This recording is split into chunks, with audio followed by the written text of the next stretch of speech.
అయి ఉంటాను. చప్పట్లు కొట్టండి, గట్టిగా కొట్టండి, సంతోషంగా. దావీదుకు నేను తండ్రినై ఉంటాను. దావీదుకు తండ్రి మాత్రమే కాదు, ఇక్కడ దావీదులో ఉన్న లక్షణాలు నీలో మనందరిలో గనక ఉండగలిగితే ఈ రోజు నుండి మన తండ్రిగా కూడా ఆయన దిగి రాబోతున్నాడు. ఆమేన్.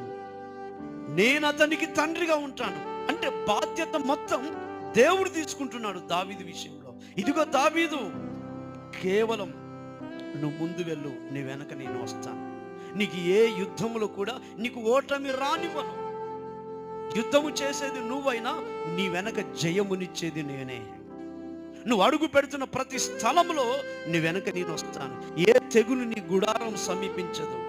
1000 మంది నీ కుడి పక్కన పడినా, 10,000 మంది నీ ఎడమ పక్కన పడినా అపాయం నీ వద్దకు రాదు. భయపడకు, నేను నీకు తండ్రిగా ఉన్నాను. ఎంత గొప్ప మాట అండి.